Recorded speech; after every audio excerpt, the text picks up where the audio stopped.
يأتي المطر حاملا بشرى الخير والأمل والبهجة في النفوس، ومع هذه الفرحة يفقد بعضنا حس المسؤولية وخطورة الموقف، ويفجع أهله وإخوانه ومحبيه. وهذه بعض الوقفات عند القيادة ومع نزول الأمطار. وفي تلك الأجواء الجميلة تجد البعض أثناء القيادة يسرع وما يدرك أن المطر مسبب لانزلاق السيارات، وهنا تقع الكارثة وتقتل الفرحة. لذلك نقول لك انتبه، لا تفجعنا، لا تفجعنا. تجتمع السيول في الأودية وتغلق الممرات والطرق، لكن البعض تستهويه المغامرة ويحاول يتجاوزها مع تشجيع بعض اللي ما يدركون خطورتها.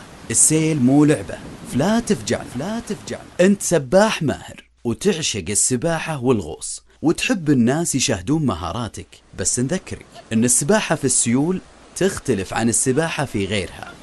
وهنا نقول لك لا تفجعنا، لا تفجعنا. تحب البر والكشتة، تحب التخييم والفلة، نذكرك انك تختار المكان المناسب ولا تخيم مع اطفالك عند المستنقعات او في الاماكن المنخفضة. ممكن يجيك السيل والمطر بالليل.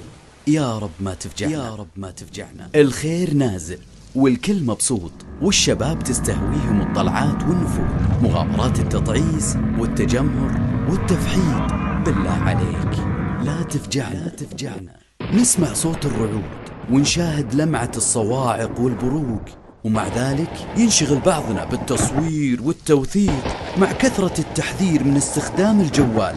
في هذه الحالة لا تكون عبرة لغيرك، ولا تفجعنا، ولا تفجعنا، ولا تفجعنا. وبالأخير نقول لك المغامرات المهلكة ما تخليك بطل. خلنا نكمل فرحتنا ولا تفجعنا.